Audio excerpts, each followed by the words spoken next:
for a standard recipe, you're going to be needing 1.5 cups of all-purpose flour already prepared here. You're going to be needing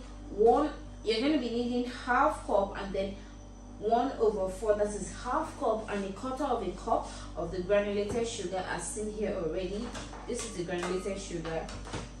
You're going to be needing half of a tablespoon of cornstarch, also known as corn flour here. Any good brand is just fine. This is to further lighten the texture of the cake, and then it's going to make it look similar to what a cake flour is going to, do in place of the all-purpose flour. But because I don't want it to be all too cakey in the flour like a cake flour, I just try to reduce my cornstarch and then just substitute it very nicely. Okay, so half of a tablespoon of the cornstarch to the 1.5 cups of the all-purpose flour. Not like I'm going to prepare it together, but I mean, it's just going into it.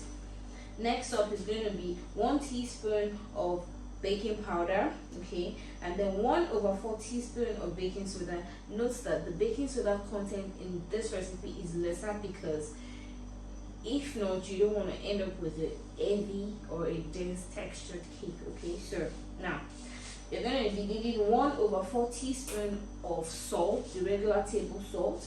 You're going to be needing 1/4 cup of unsalted butter. That is like the 1/4 cup of the unsalted butter already as seen here. This is the unsalted butter here. So you're going to be needing 1/4 cup of the vegetable oil. It's funny how it looks like it has a lot of minute ingredients, but actually it yields volume. It yields a good volume.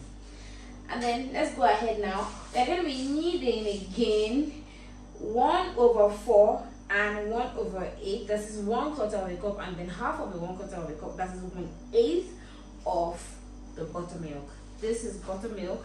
I used my buttermilk substitute. I rarely even buy the regular buttermilk, so I always do my homemade version. Already posted up on my thread in my channel, where I put the how to get your substitute done. So now again, you're going to be needing 1 tablespoon of lemon zest. When they call for lemon zest in a recipe, this is what I'm talking about. This is just basically a freshly grated imported lemon, the yellow type.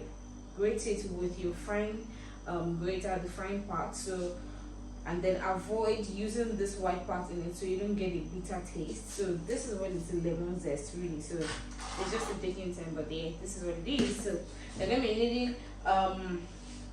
be needing 1 tablespoon of that, okay, and then you're going to be needing 1/8 cup of freshly squeezed lemon juice. I always advise that, nothing like a substitute. Just get the lemon. Like after I grated off the skin of this one, I just used the entire lemon. I squeezed out the juice, and that's what we have here. We are going to be needing again 2 large eggs at room temperature. So if you are in a very cool or a very cold climate or temperature, it's always advised for you to probably pop your eggs into a bowl of boiling water for about 2 minutes, just to get it into that really warm texture. But I'm not doing that here because this place is not extremely cold, so I only brought out my eggs ahead of time and I broke them into the container. So here we have our room temperature eggs here, 2 of them. And then we're going to be needing just half of a teaspoon of vanilla extract. That is the blueberries. Any good species is good, but there are actually some species that actually give you this purple tone in your cake. If you don't mind that, that's just fine. I have 2 different species here, and it's going to turn out really nice. So let's go right into it now, and then the steps goes as follows, and then I will just practicalize it after explaining. First thing you're going to be doing is to preheat your oven to the mark of the 180 degrees centigrade, or you use the 350 degrees Fahrenheit, okay? So, and then you line your cake pan like I earlier said. After that, you're going to be whisking together your flour, your sugar, your cornstarch, your baking powder, your baking soda, and your salt in the bowl that you're going to be using to mix. So let's just go right into doing that.